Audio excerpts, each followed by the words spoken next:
ये जो भैंस मंगलसूत्र से आगे चल करके ये प्लांटेड हेट बेस्ड स्टोरीज जो है, ये अब चुनाव जीत हार अपनी जगह, अब देश को गर्त में ले जा रहा है कि वो यहाँ पर वो चुनाव नहीं जीत रहे और उदासी वहां पर है, इस तरीके का एक बयान दिया था। ये प्रधानमंत्री जी को शोभा देता है? कुछ पता भी है कि जियो पॉलिटिक्स क्या चीज होती है। मंदिर प्रवेश तक पर आपत्ति है, बाबा साहब के बारे में अशोभनीय टिप्पणी है, संविधान के बारे में है, आरक्षण के बारे में, तो ये डर पैदा करता है उस पूरे उस वर्ग में, उन जाति समूहों में। और मैं समझता हूं कि उसी से निकलने की छटपटाहट में अपने मित्र का नाम ले गए कल प्रधानमंत्री जी, जो फलाने को लाए हम उनको लाएंगे। ये साफ तौर पर ध्रुवीकरण का नारा है, रिलीजियस सिंबल और इमेज का इस्तेमाल है। कहां है इलेक्शन कमीशन?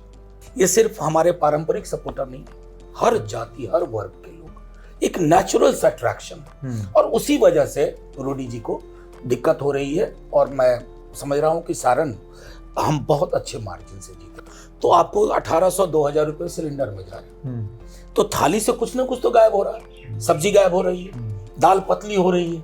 ये चिंता का सबब होना चाहिए ना। नौकरी कहाँ इसलिए जरूरी है, अगर हमने प्रॉमिस किया और डिलीवर नहीं किया तो हमें प्रधानमंत्री जी की तरह छूट नहीं है कि प्रॉमिस करके कट लो, बाद में कह दो कि जुमला है। हम वो नहीं करना चाहते। लेकिन प्रधानमंत्री जी के लिए चिंता मुझे जरूर होगी। प्रधानमंत्री जी पहले चरण में क्या बोल रहे थे, 2 चरण के बाद ऐसा क्यों हो गया? आप अगर मुसलमानों की इस प्रकार की ओछी टिप्पणी कर रहे हैं, मुसलमान चांद से नहीं आए, इस देश के हैं।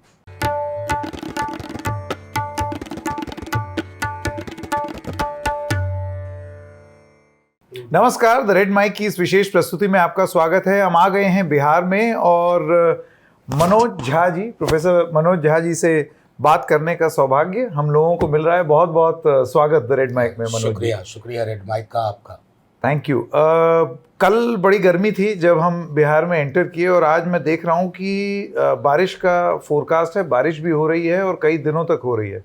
मौसम बदल रहा है मनोज जी। मौसम हर महीने में बदल रहा है। मौसम के हिसाब से भी बदल रहा है, और मौसम राजनीतिक मौसम के हिसाब से भी बदल रहा है।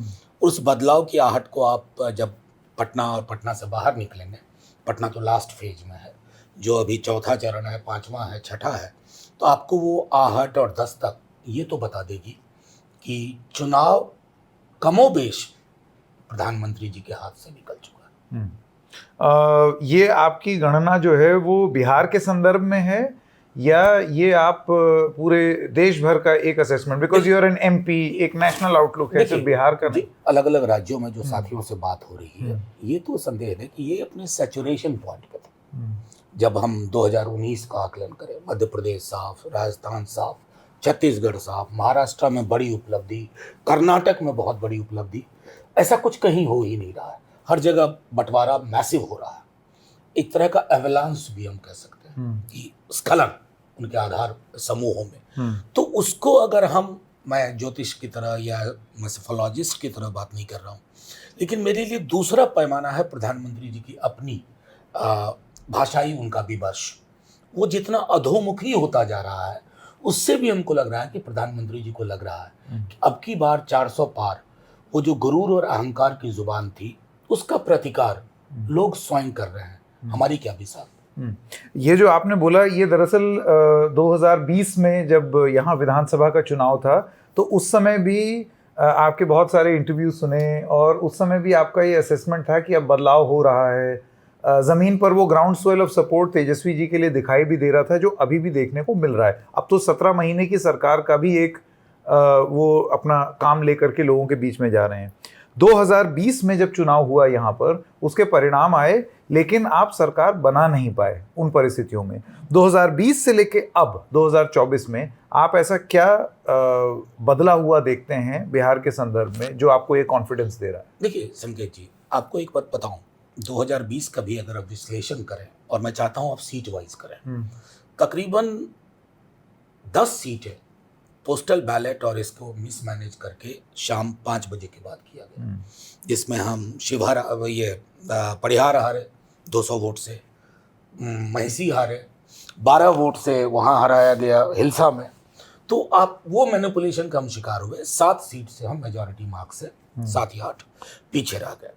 लेकिन 17 महीने सरकार में तेजस्वी जी को आने का मौका लगा। मैं उसकी थोड़ी पृष्ठभूमि 30 सेकंड में बताता हूँ। जब नीतीश जी और उनके दल के लोग आए कि आप हमारे साथ आ जाइए, हम बीजेपी को छोड़ना चाहते हैं, ये पार्टी हमारी पार्टी को तोड़ रही है, तो तेजस्वी जी बोले पहले कि हम बाहर से आपको मदद करते हैं, आप बन चलाइए सरकार, तो नहीं साथ आइए। बोले साथ आने की मेरी एक शर्त होगी, I should get a free hand नौकरी के फ्रंट पे। मैं क्यूमुलेट करना चाहता हूँ, इकट्ठा करके मैं बिहार के युवाओं को, मेरा कमिटमेंट था। 17 महीने में जिस रफ्तार से नौकरियां मिली, आपको बिहार का कोई गांव, कोई जाति ऐसी नहीं मिलेगी जिसमें नौकरियां ना मिली हो।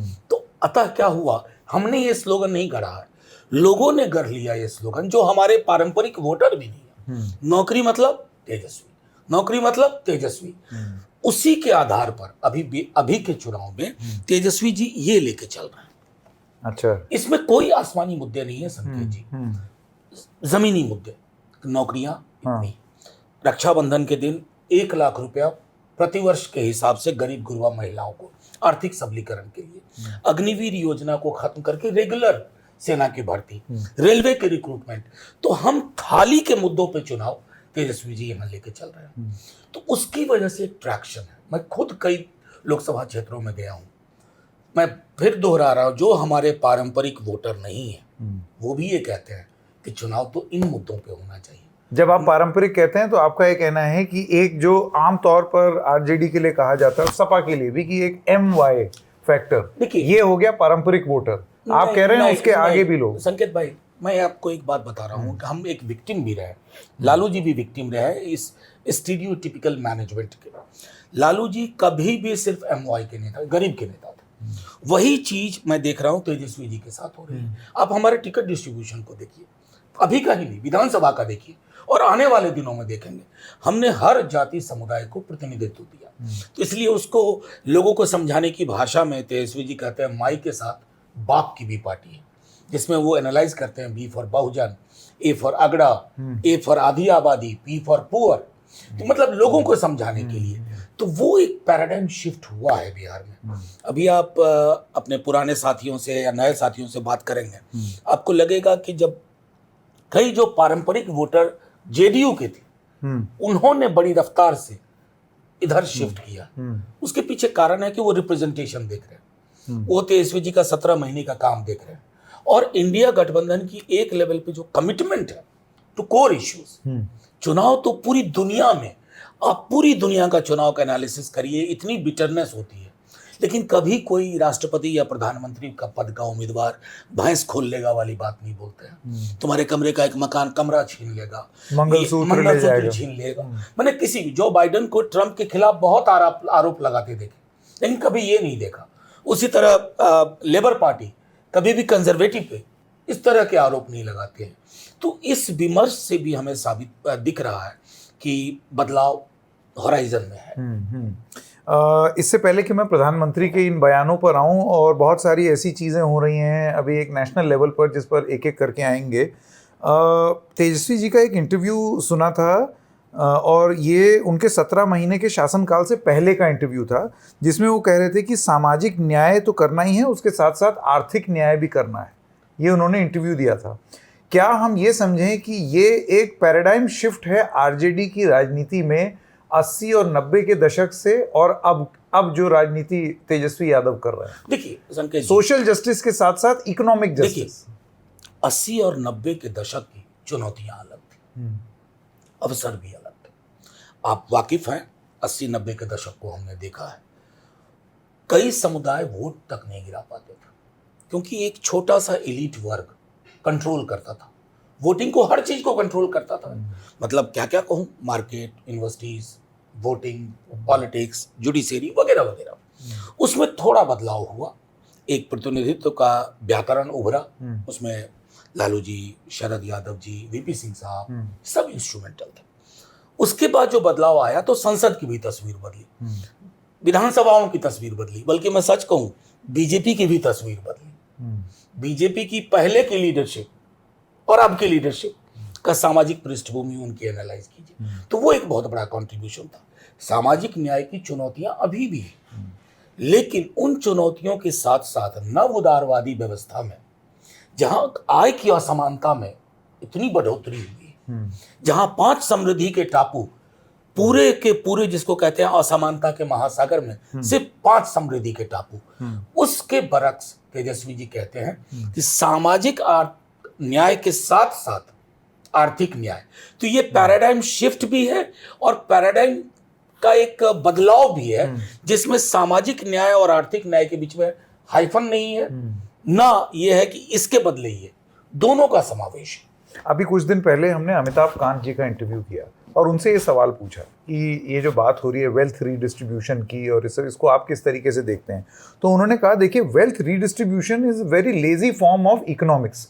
आप बेसिकली ये कह रहे हैं कि इतना ही पैसा है, इसको बांट दो सब लोगों में। तो ये कोई बहुत फॉरवर्ड लुकिंग माइंडसेट नहीं है। फॉरवर्ड लुकिंग माइंडसेट होगा वेल्थ क्रिएशन कि सब लोग पैसे बनाएं, सब लोगों के पास पैसे आए, अमीर भी अमीर हो और जो गरीब है उसका भी पर कैपिटा इनकम ऊपर आए। ये अप्रोच होनी चाहिए बजाय इसके कि इतना पैसा है इसी को जो है वो रीडिस्ट्रीब्यूट करते हो। वो कहते हैं ये एक अजीब सा मार्क्सिस्ट नहीं पुरानी मार्क्सिस्ट विचारधारा है। मैं अब तो मार्क्सिस्ट देश भी इस पर बात नहीं कर रहे हैं। खान साहब क्यों कह रहे हैं पता नहीं। हम वेल्थ रीडिस्ट्रीब्यूशन की बात नहीं कर रहे हैं, हम ये बात कर रहे हैं कि ये जो इनकम इनइक्वालिटी का ये एक्सटेंट, इसको कैसे मिनिमाइज किया जाए। और ये हो सकता है, कई स्कैंडिनेवियन कंट्रीज ने करके दिखाया। इसमें थोड़ा नॉर्मेटिव फ्रेमवर्क में आपको बदलाव की जरूरत है। तो आप वेल्थ क्रिएटर्स के खिलाफ नहीं? नहीं, कतई नहीं, वेल्थ क्रिएटर्स के खिलाफ नहीं है, लेकिन huge concentration of wealth in few hands while there is a huge gap between lower ladder and upper ladder, उसको मिनिमाइज करने की कोशिश कर रहे हैं। वेल्थ क्रिएटर्स को कोई देश सर्वाइव नहीं कर सकता आज के दौर में, लेकिन आय की असमानता किस प्रकार के विकारों को जन्म दे रही है, छवियों को जन्म दे रही है, वो हमने कोविड के दौर में भी देखा। तो उस दौर को दोबारा ना देखना पड़े उस संदर्भ में। जी, बिहार के संदर्भ में मैं कुछ और सवाल पूछना चाहता हूँ। यहाँ कई लोकलाइज्ड भी अगर हम बात करें तो रोचक मुकाबले हो रहे हैं। मसलन जब हम कल आ रहे थे तो सारण में जो मुकाबला हो रहा है वो हमने देखा। रोहिणी आचार्य जी जो हैं वो पहली बार she is in the electoral fray और उनका मुकाबला हो रहा है जो 2 बार से वहाँ से सत्ता में काबिज हैं, राजीव प्रताप रूडी, जिनको आप लोग 7 सितारा 5 स्टार ऐसे कह करके संबोधित करते हैं। ये सारण के मुकाबले के बारे में आप क्या कहेंगे? आपको क्या लगता है, देखिए ये क्यों जरूरत महसूस हो रही है लालू प्रसाद यादव जी को टू लिटरली कैंप देयर? मैं आपको एक बात बताऊं, सारण के बारे में आप लोगों से भी पूछिएगा। सारण एक राजनीति की, लालू जी की राजनीति की एक शाला रही है, पाठशाला कह लीजिए, शेप किया है सारण ने, पहला चुनाव वहीं से जीते। तो लालू जी का एक अलग किस्म का रिश्ता है सारण के साथ। अभी भी जब रोहिणी जी की बात हुई, ये मैं आपको दावे के साथ कहता हूं, ये लालू जी का निर्णय नहीं था, ये परिवार का नहीं। सारण के लोगों ने कहा कि रोहिणी आचार्य हमें उम्मीदवार चाहिए। ऐसा क्यों? मैं बता रहा हूं, रोहिणी जी को बहुत लोग आप नहीं जानते होंगे, थोड़ा बहुत सोशल मीडिया में एक्टिव रहती थी, लेकिन उनके बारे में जब उन्होंने अपने पिता को जीवन दान दिया, ये हर वर्ग हर जाति के को कहीं ना कहीं टच किया। लोग ये कहने लगे कि यार देखो लालू जी को पुनर्जीवन दे दिया। बहुत मतलब गुमनामी में रह करके, सिंगापुर में थी, वहीं हुआ सब कुछ। तो लोगों का एक अट्रैक्शन था हर सामाजिक समूह में, और उन्होंने बाकायदा कैंपेन करके कहा कि आपके साथ सारण का रिश्ता रहना चाहिए। वो कैसे रहेगा? आप चुनाव नहीं लड़ रहे तो रोहिणी जी को हमें दे दीजिए, मैं गवाह हूं। तो वो आई, और इसलिए जो उनको सपोर्ट मिल रहा आप उसका सिर्फ एनालिसिस कीजिए। ये सिर्फ हमारे पारंपरिक सपोर्टर नहीं है, हर जाति हर वर्ग के लोग, एक नेचुरल सा अट्रैक्शन है, और उसी वजह से रोडी जी को दिक्कत हो रही है। और मैं समझ रहा हूं कि सारण हम बहुत अच्छे मार्जिन से जीते। वो तो कह रहे हैं मुझे कोई दिक्कत नहीं हो रही, मैं तो, वो कह रहे हैं मैं रोहिणी आचार्य से मेरा मुकाबला ही नहीं है, मेरा मुकाबला तो आरजेडी से है। तो वो कहने को कुछ कह लें, लेकिन जब वो कहते हैं रोहिणी आचार्य से मुकाबला नहीं है, तो इसी तरह के गरूर और अहंकार को सारण की जनता पसंद नहीं करती। ये तो एक सीट की बात हो गई।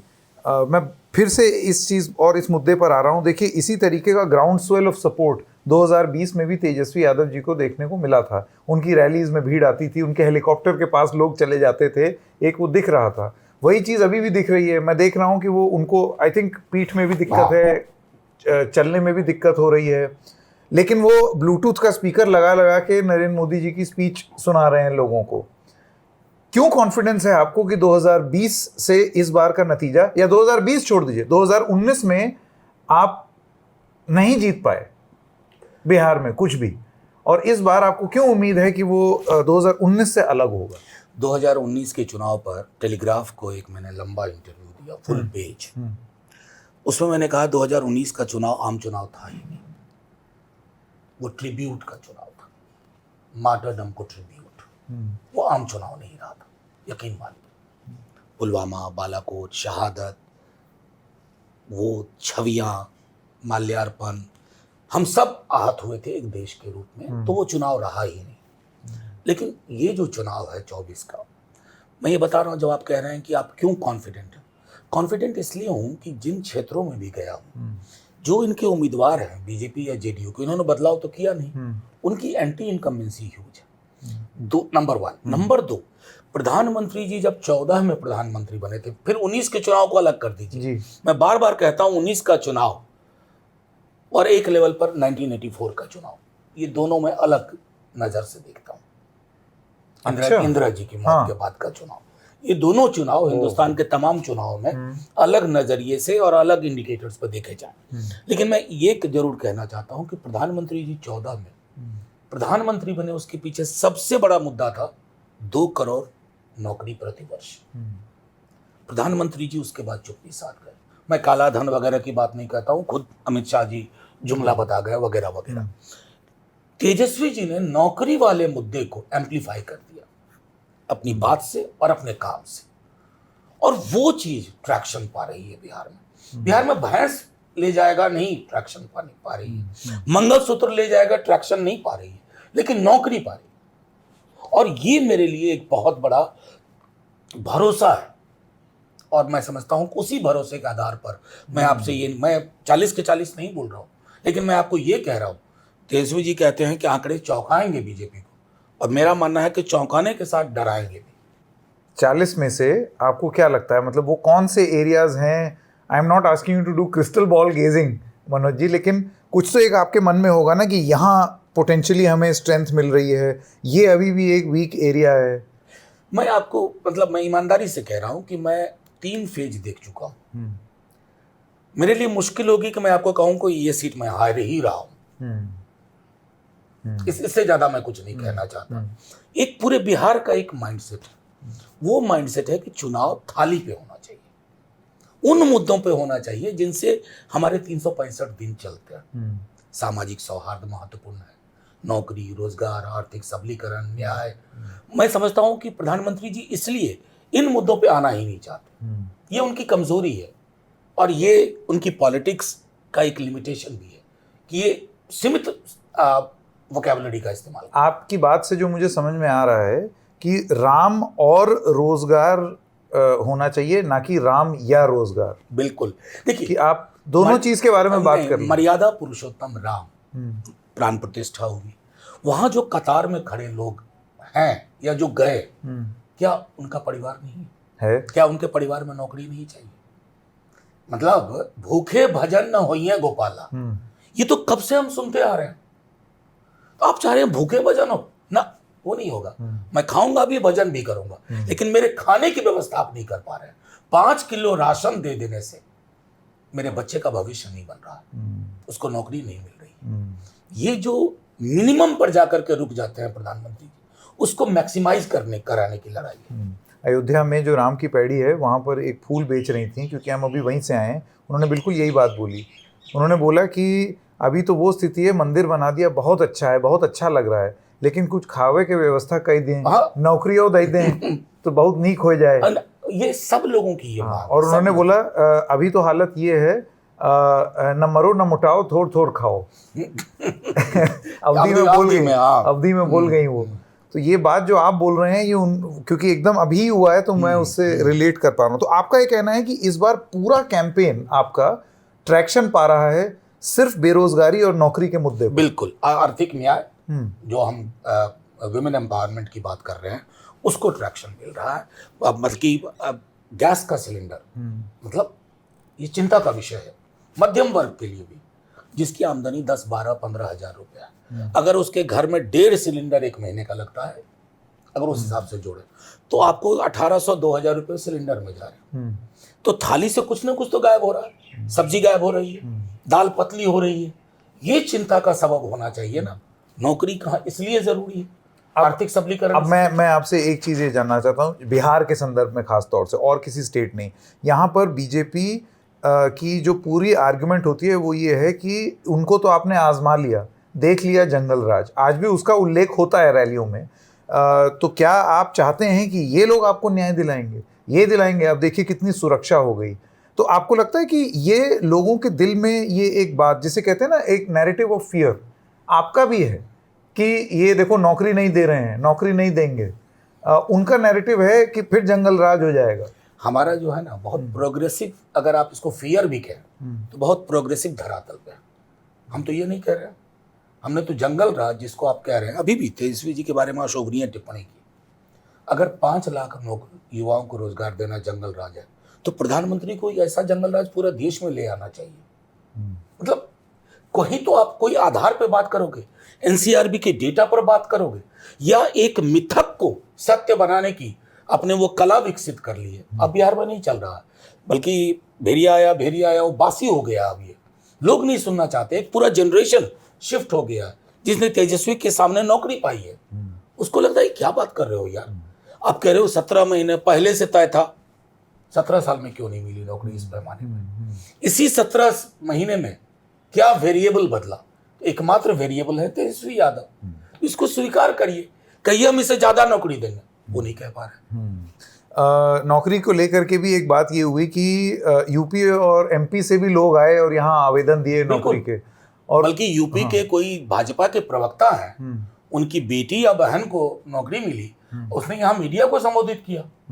यूपी में नहीं मिली, यहाँ मिली। ये आपको नहीं लगता है एक अपने आप में मुद्दा बन जाएगा कि यहाँ के युवाओं को नौकरी नहीं मिल रही है, यूपी और एमपी से लोग पा रहे हैं? नहीं, वो उसके लिए तेजस्वी जी बिल्कुल स्पष्ट है। 85% डोमिसाइल का हमारा प्रॉमिस था हमारे मैनिफेस्टो में। चूंकि हमारी फुल फ्लेजेड सरकार नहीं हुई तो वो लागू नहीं हुआ, लेकिन बिहार के युवाओं को अभी भी हमने डेटा एनालाइज किया, मोर देन 85% बिहार के ही लोग हैं। लेकिन हाँ, 12, 13, 14% में अलग अलग राज्यों के लोग हैं, और वो इनफैक्ट मैसेंजर बन गए हमारे पूरे देश में कि सरकार हो तो ऐसी होनी चाहिए। हाँ, कि नौकरी दे दे, नौकरी दे। अब मैं इससे जुड़ा हुआ एक सवाल है, हम नौकरी दे दें, मनोज जी जो है कहें कि नहीं बाबू हम तुम्हारी भी मदद करेंगे, इनकी भी मदद कर देंगे, उनकी भी मदद कर देंगे। मनोज जी के पास होना भी तो चाहिए मदद करने के लिए। तो आप कहीं ऐसा तो नहीं है कि you are over promising and perhaps आप अंडर डिलीवर कर जाएंगे? एक सबसे बड़ी बात जो नौकरी वाले उसमें आती है कि आपके संसाधन कितने हैं जिससे आप वो नौकरियां फंड कर सकें, स्टेट उसको फंड कर सके।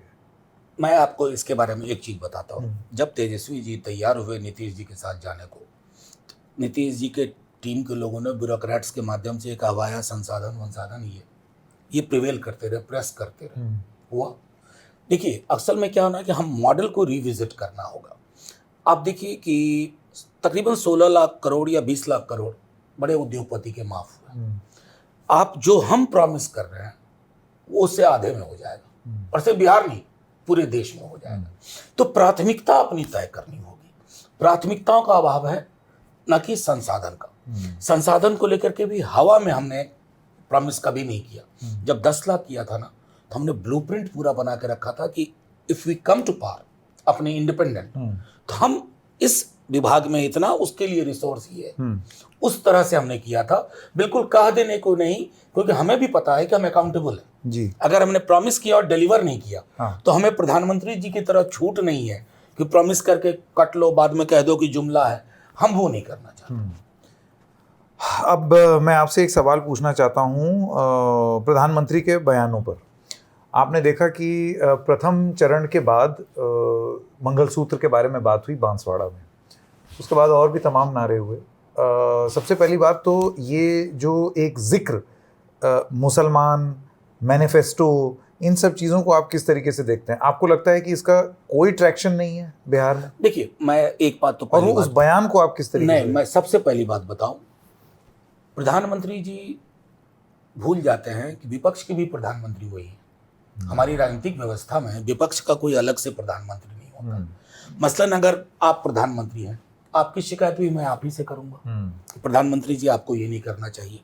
मैं इलेक्शन कमीशन वगैरह की तो अब जिक्र ही नहीं करता, क्योंकि मैं देख रहा हूँ इस चुनाव में तक डिफंक्ट इंस्टीट्यूशन बन करके उभरे हैं और 25 शिकायत तो मैंने की होगी, मेल भी पावती भी नहीं आती है। ये अपने आप में एक विषय है, लेकिन प्रधानमंत्री जी के लिए चिंता मुझे जरूर होती है। हाँ। प्रधानमंत्री जी पहले चरण में क्या बोल रहे थे, 2 चरण के बाद ऐसा क्यों हो गया? आप अगर मुसलमानों पर इस प्रकार की ऊंची टिप्पणी कर रहे हैं, मुसलमान चांद से नहीं आए, इस देश के हैं। यहाँ की मिट्टी में सबका रंग है, हिंदू हो, मुस्लिम हो, सिख हो, ईसाई हो, दलित हो, पिछड़े हो, अगड़े हो, आदिवासी हो। प्रधानमंत्री जी ये बांटो वाली चीज जो है ना, ये शोभा नहीं देती है। चुनाव कोई जीते, अब प्रधानमंत्री जी तेजस्वी जी के खाने पर कमेंट कर गए, मछली मतलब प्रधानमंत्री जी तक तो मैं कहूंगा ट्रैप में फंस गए। वो 8 तारीख की थी, 9 से नवरात्रा शुरू हुआ, आपने मछली पे कमेंट करना शुरू कर दिया। उसके बाद मंगलसूत्र, भैंस। प्रधानमंत्री जी को खुद सोचना चाहिए, क्या इस प्रकार की भाषा प्रधानमंत्री को शोभा देती है? इस पद पे नेहरू थे, छोड़िए नेहरू, वाजपेयी जी थे, बड़ा विरोध था हमारा। वाजपेयी जी इतनी असंयमित अशोभनीय भाषा का इस्तेमाल नहीं करते थे। उनसे बहुत शिकायत थी, वैचारिक मतभेद, लेकिन कभी इस बात की शिकायत नहीं हुई कि किस प्रकार की जुबान बोल रहा है। इसलिए मैं कह रहा हूं, मैं प्रधानमंत्री जी से प्रधानमंत्री जी की शिकायत कर रहा हूं कि हमारे प्रधानमंत्री को इस प्रकार की भाषा का इस्तेमाल नहीं करना चाहिए, देश के किसी समुदाय के लिए नहीं। क्योंकि तब दिखता है कि प्रधानमंत्री जी अगर मुसलमान ना बोलें, इंडिया पाकिस्तान ना करें, तो शायद वार्ड मेंबरी का चुनाव लड़ना मुश्किल हो जाए उनके लिए। ये अच्छा संकेत तो नहीं है ना, ये बुरा लगता है, क्योंकि मेरे प्रधानमंत्री है, उनको ये नहीं बोलना चाहिए। ये इससे ज्यादा मैं कुछ नहीं कहना चाहता। बस अभी उनका कल ही का बयान है तेलंगाना में, जिसमें उन्होंने ये कह दिया कि अब राहुल गांधी ने अडानी और अंबानी पर बोलना कम क्यों कर दिया है? कोई डील हो गई है क्या? कुछ सेटिंग हो गई है क्या? कितना माल उठाया है, कितना काला धन उठाया है, टेम्पो में भर करके किसने माल उठाया है? मैं तो पिक्चराइज करने लगा कि ये प्रधानमंत्री जो हैं वो क्या बोल रहे हैं। मतलब रिलायंस इंडस्ट्री और अदानी इंटरप्राइजेस से एक विक्रम ऑटो निकल रहा है कैश की गड्डी के साथ। उन्होंने अदानी और अंबानी को भ्रष्ट बोल दिया। देखिए, महत्वपूर्ण ये नहीं है। पहली बात तो अव्वल उन्होंने ये कहा कि राहुल गांधी ने बंद कर दिया, उन्होंने बंद नहीं किया, तो कांग्रेस के लोगों ने तो गिन के बता दिया। मैं एक क्लैरिफाई भी करूंगा, जब राहुल जी या हम में से कोई अडानी या, तो हम एक व्यक्ति विशेष को नहीं कह रहे हैं, हम उस व्यवस्था को कह रहे हैं जहां क्रोनी पूंजीवाद निर्धारित कर रहा है हमारी आर्थिक प्राथमिकता। ये चिंता का सबब होना चाहिए बीजेपी के लोगों के लिए भी। अब कल जब वो टिप्पणी की तो मुझे बेहद अफसोस हुआ, अब कहाँ जा रहे हैं ये? तो दोनों आपका अडानी जी के हवाई जहाज से पूरा कैंपेन किया था, सारी तस्वीरें हैं, यूं अडानी, पीछे अडानी हवाई जहाज पे लिखा हुआ, यूं कर रहे हैं। तो प्रधानमंत्री जी का ये कहना कि टेम्पो भर के गया, जो आपके इमेजिनेशन में आ भी गया, टेम्पो भर के गया, प्रधानमंत्री जी हैं तो टेम्पो पकड़वा लेते, रेड मरवा देते। यहाँ तो तमिलनाडु के एक गरीब किसान 500 रुपये भी उसकी जेब में नहीं थे, उसके यहाँ ईडी पहुंच गई थी। तो यहाँ तो साफ आप काला धन, मतलब आप एक तरह से डॉक में खड़ा कर रहे हैं अडानी अंबानी को, इनके पास काला धन है। और प्रधानमंत्री जी अगर गंभीर हैं और उनका आरोप गंभीर है, तो कांग्रेस ऑफिस पे रेड करने से पहले अडानी और अंबानी पे रेड होना चाहिए। आपको लगता है ईडी की सर्चेज होनी चाहिए? बिल्कुल होनी चाहिए, क्योंकि अब तो प्रधानमंत्री ने प्रधानमंत्री ने कह दिया, तो इससे बड़ा प्रमाण क्या चाहिए? प्रधानमंत्री जी आप कर बैठिए, ताकि आपकी बात की गंभीरता लोगों के बीच बनी रहे। एक मामला और आया है, जो आर्थिक सलाहकार समिति है प्रधानमंत्री की, उसकी तरफ से एक जानकारी ये अखबारों के माध्यम से आज पढ़ने को मिली, जो बता रही है कि 2015 तक हिंदुओं की आबादी में एक गिरावट नज़र आई है और मुसलमानों की आबादी में एक अभूतपूर्व वृद्धि नज़र आई है।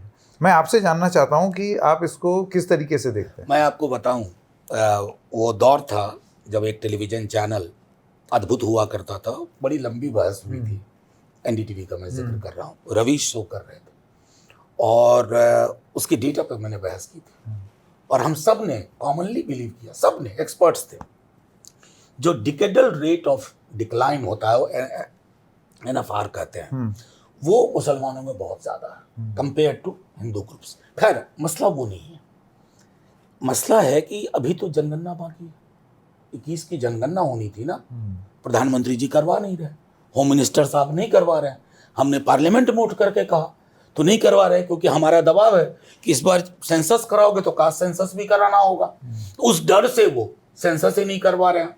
हम वो कहेंगे सेंसस को देखिए, ये जो भैंस मंगलसूत्र से आगे चल करके ये प्लांटेड हेट बेस्ड स्टोरीज जो हैं, ये अब चुनाव जीत हार अपनी जगह, अब देश को गर्त में ले जा रहे हैं, समुदायों के बीच में खाई उत्पन्न कर रहे हैं। मतलब डेमोग्राफी पर डेमोग्राफर ना बोले, डेमोग्राफर कोई बोल नहीं रहा, बोल कौन रहा है? पॉलिटिशियन या उनके स्पॉन्सर्ड लोग। अब गिरिराज सिंह जी इस पर प्रतिक्रिया दे रहे हैं, आज तक हमको पता नहीं चला किस विभाग के मंत्री हैं, लेकिन मैं उनके लिए भी कहता हूं, अगर ये सब वो ना बोले तो मुझे लगेगा कि सूरब पश्चिम में हो गया।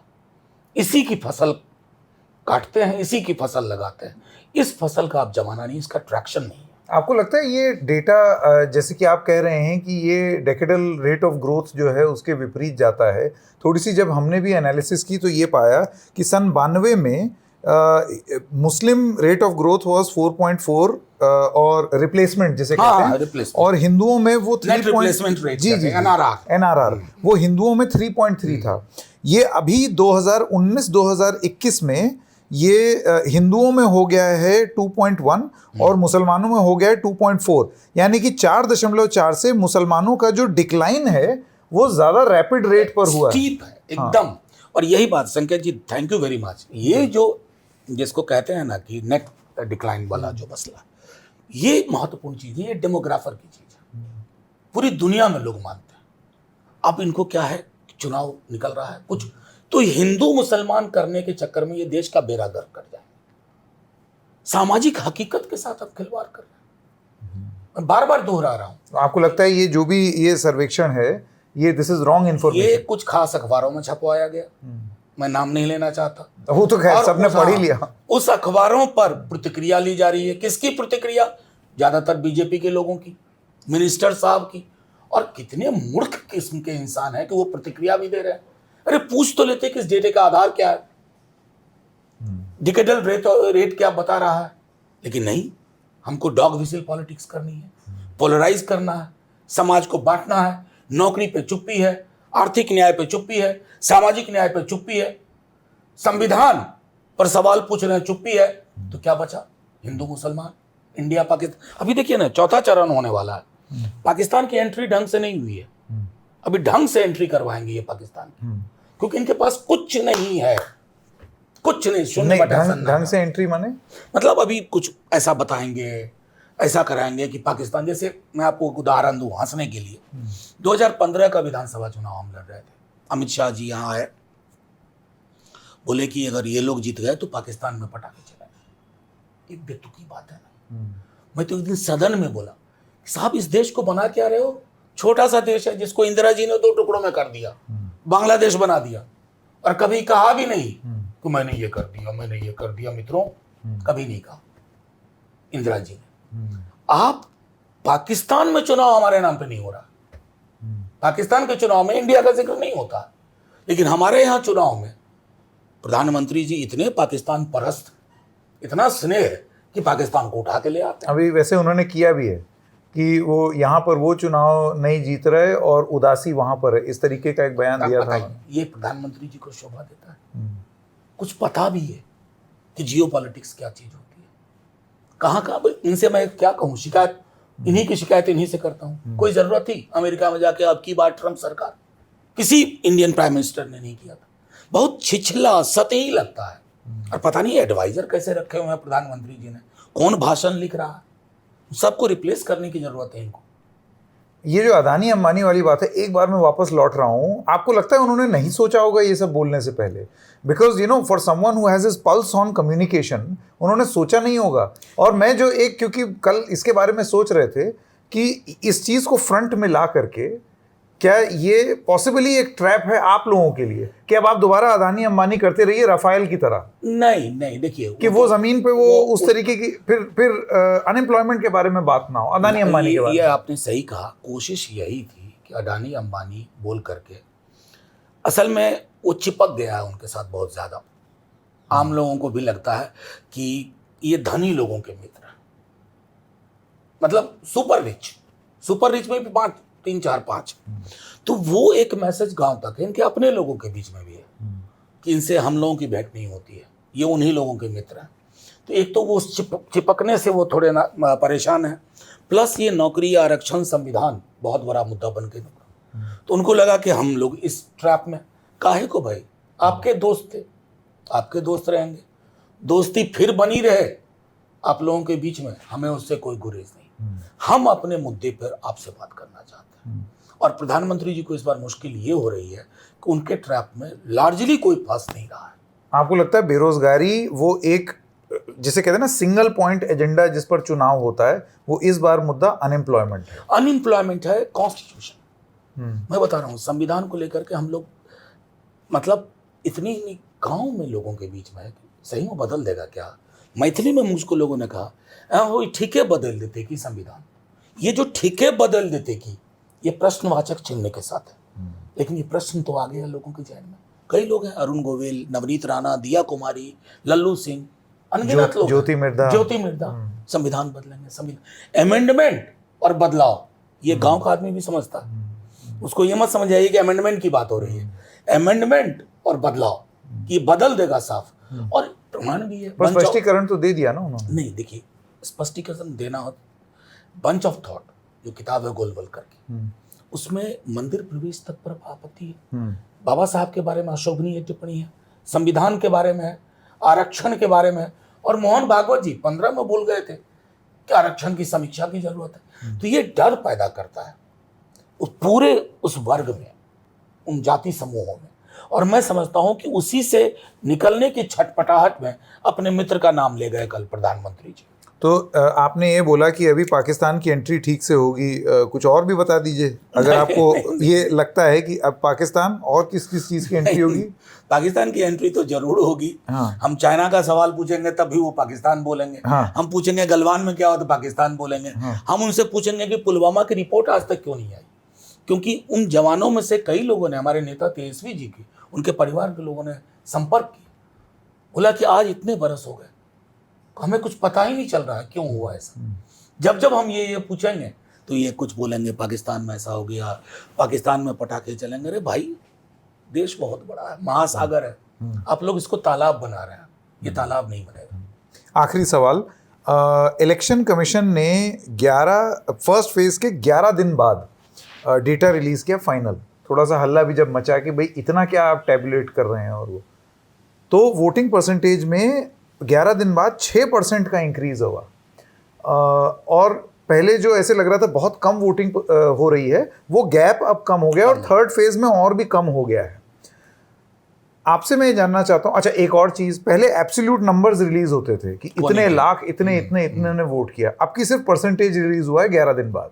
आप इसको किस तरीके से देखते हैं? मैं बहुत चिंतित हूँ गंभीरता से, और शायद हमने मेमोरेंडम भी हम लोग देंगे, चर्चा चल रही है, संभवतः कल ही टाइम दिया इलेक्शन कमीशन।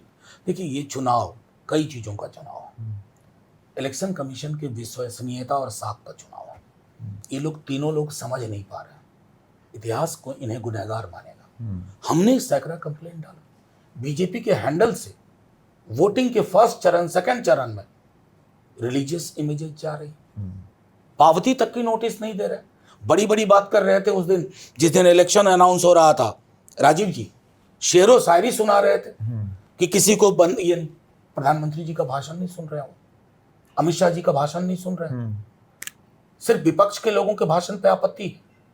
आर्टिकल 324 जब कहता है free and fair election and level playing field, उसके पीछे मंशा थी हमारे संविधान सभा की बैठकों में जब चर्चा हुई क्या बना के रख दिया इन लोगों ने। आज खुद एक CSDS का सर्वे आया था, 60% लोग इलेक्शन कमीशन पे यकीन नहीं कर रहे हैं। ये 14 के बाद का है। तो एक बार तो इन्हें भी सोचना होगा कि आप अगर इस तरह के उलट फेर का हिस्सा बन रहे हैं तो आप ऐतिहासिक गुनहगार हैं और इस देश को आप एक क्राइसिस में ले जाना चाहते हैं। ये जो आपने अभी बात की कि रिलीजियस सिंबल्स को यूज़ करना फॉर इलेक्टोरल गेन्स, सेक्शन 123(3) जो है रिप्रेजेंटेशन ऑफ पीपल एक्ट, वो ये कहता है कि अगर आप किसी भी धर्म, अपने खुद के धर्म या फिर वोटर के धर्म का उल्लेख करते हैं चुनाव के लिए, तो it will be considered as a corrupt electoral practice. तो आपको लगता है कि इलेक्शन कमीशन को सेक्शन 123(3) इन्वोक करना चाहिए? देखिए, जो फलाने को लाए हम उनको लाएंगे, ये साफ तौर पर ध्रुवीकरण का नारा है।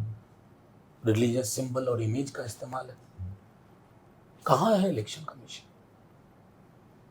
उनको वेकअप कॉल है पूरे देश की ओर से, जागिए, क्योंकि आदमी का मूल्यांकन होता है, संस्थाओं का भी मूल्यांकन होता है। मूल्यांकन में आपको कहाँ दर्ज किया जाएगा, आपको इसके बारे में सोचना चाहिए। चलिए, all the best for your contest. Thank you very much Manoj. Thank you.